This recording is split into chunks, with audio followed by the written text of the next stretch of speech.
Hello viewers, আসসালামু আলাইকুম। কেমন আছেন সবাই? এই তো কিচেন রুমে ফিরে আসলাম। আজকে অনেক আনন্দিত, গ্রাম থেকে কিছু সবজি পাঠানো হয়েছে।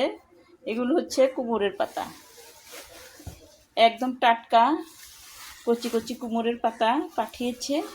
ভাবছি কিছু শাক ভাজি করব আর কিছু বড়া বানাবো। এখানে একটা সুন্দর ছোট কুমড়া দিয়েছে। এটা একটা আমি সুন্দর করে ভাজি করব কিংবা মাছ দিয়ে রান্না করব।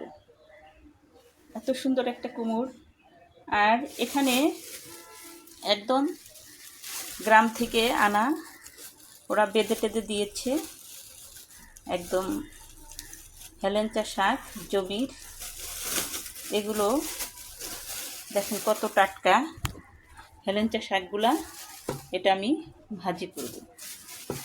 খুবই সুন্দর শাকগুলো, একদম ফ্রেশ শাক, কোনো ফরমালিন নাই, সুন্দর।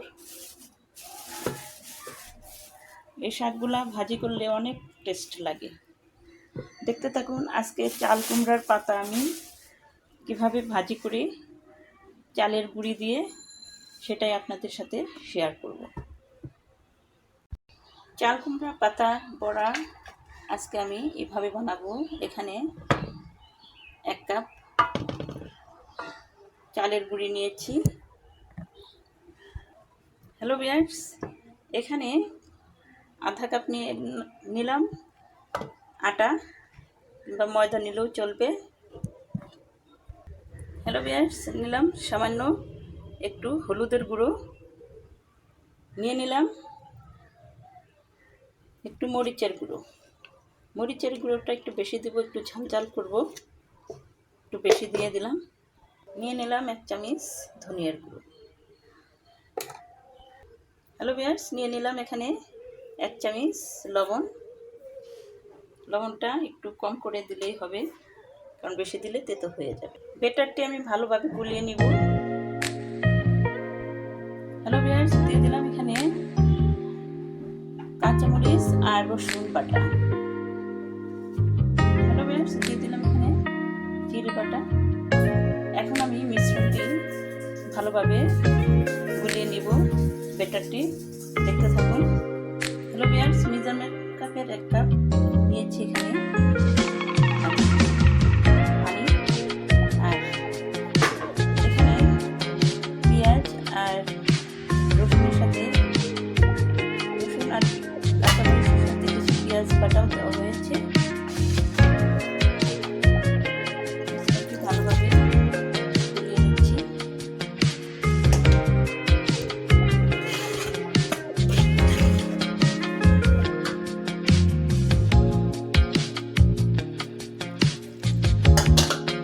একবারে পানি না দিয়ে আস্তে আস্তে গুলানোই ভালো। এভাবে আমি গুলিয়ে নিয়ে, যে যেভাবে পারেন মশলা ইউজ করতে পারেন। আমি এভাবেই আজকে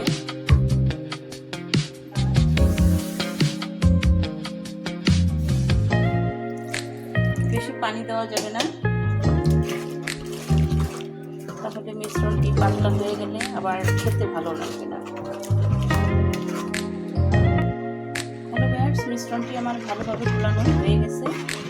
এখন আমি, বেটারটি সুন্দর হয়েছে, দেখতে থাকুন কিভাবে আমি মিষ্টি কুমড়ার পাতা ভাজি। এখানে কচি পাতাগুলোই নিয়েছি, এই পাতাগুলো আমি তেলে ভেজে নেব। সঙ্গে থাকুন আর দেখতে থাকুন। হ্যালো ভিউয়ার্স, বড়াটি ভাজার জন্য এখানে আমি একটা কড়াই নিয়েছি। আমি চুলাটা অন করে দিলাম, দিয়ে দিলাম এখানে সাদা তেল।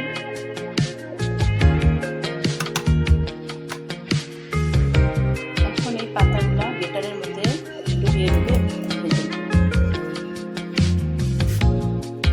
পাতাগুলো ধোয়া লাগবে না, জাস্ট মুছে দিলেই হবে।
একটা বড়া হয়ে গেল, আরেকটা ঠিক আমি এভাবেই দিয়ে দেব।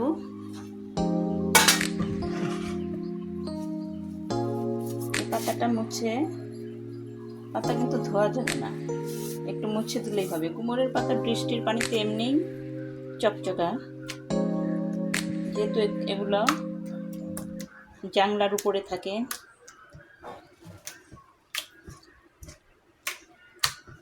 এভাবে দিয়ে দিব আমি এখন।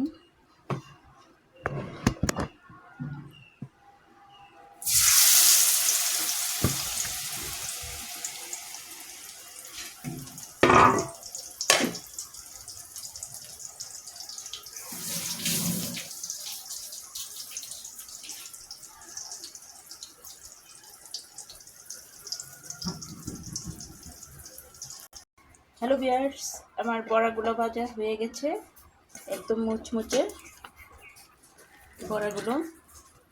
ভাতে খেতে অনেক ভালো লাগবে, কিংবা এমনি বিকেলবেলায় এই রেসিপিটা অনেকেই করে খেতে পারেন।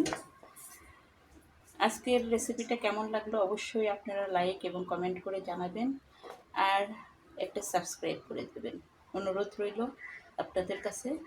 আজ তাহলে এ পর্যন্তই, পরের ভিডিও নিয়ে আবার আমি আসবো। আসসালামু আলাইকুম ওয়া রাহমাতুল্লাহ।